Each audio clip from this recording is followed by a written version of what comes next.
Okay, so Richard, I thought we'd start the questions out with the most important question. Who are you? I'm Richard Thompson. I'm a cartoonist. I draw a comic strip every day called Cul de Sac. I do freelance stuff too. I do a weekly weekly cartoon called Richard's Poor Almanac, which I've taken a hiatus on recently. But mostly my work now is drawing a comic strip called Cul de Sac. I was wondering, growing up, did your family notice you were into art at an early age? Oh yes, it's what I always drew when I should have been doing other things. My mom liked to draw, and she would sit at the kitchen table and draw with me. She'd draw Disney characters and stuff like that, just kind of amusing little stuff, and she enjoyed it. And I always drew. I drew, on things and on the wall and stuff like that, like kids do. And there's a story she used to tell that I'd drawn a person on the wall when I was like 4, maybe, as a small child, and she got pretty mad about it. And, told me to, don't do that again. But a neighbor stopped by and she was pointing it out, and the neighbor said, well, he's drawn pretty much every feature. He's drawn the head and the ears and the nose and the eyes, and it's pretty much differentiated with so he had, and I guess she thought maybe he likes to draw. So they always kept me supplied with, paper and pencils and stuff. And they liked the fact that I drew, so. Well, that's pretty good because you're about 40 years ahead of me because I'm still trying to get all the body parts in the right place. I've since forgotten how. So were you one of the kids in class that was always drawing and never listening to the teacher? Oh, yeah. I always was. I still would be if I went back to school now. I pretty much all through grade school into college, I was an art major, and which, finally I found that I could sit in class and draw, but yeah. All my math papers had, characters running around at the bottom and cars driving over on monsters and everything like that.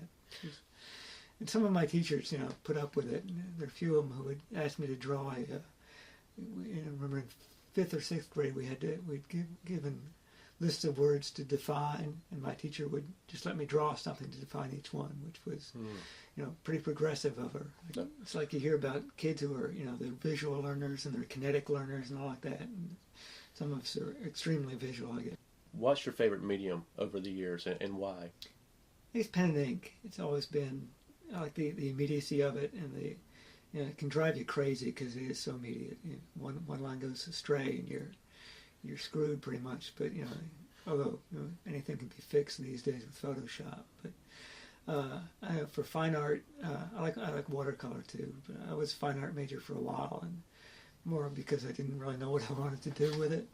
But I've tried a bunch of things. I've tried oil painting. I've tried a little bit of sculpture. I still like pen and ink and watercolor. The combination is just it's so there's so much deftness to it when it comes out right. It just there's nothing like it. It took me a while. I was scared of watercolor for a long time just because I thought it was so unforgiving that there's no fixing once you made a decision. There's no going back on it. Whereas oil or something, you can pile it on and change things. But I found that watercolor it you learn to think in those terms that it goes on and you play with it and it dries and you can go back again and it's not as unforgiving as I thought.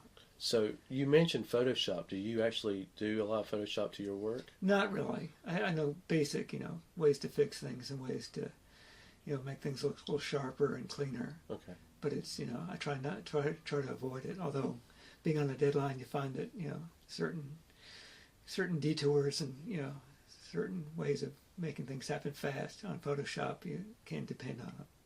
Yeah. How long have you been a professional cartoonist? Oh, I guess the first thing I saw was in the early 80s, some stuff to the Washington Post. And I didn't really start taking a portfolio around until like mid-80s, I guess. And it snowballed pretty fast. I found that I live in Washington, or around the Washington area.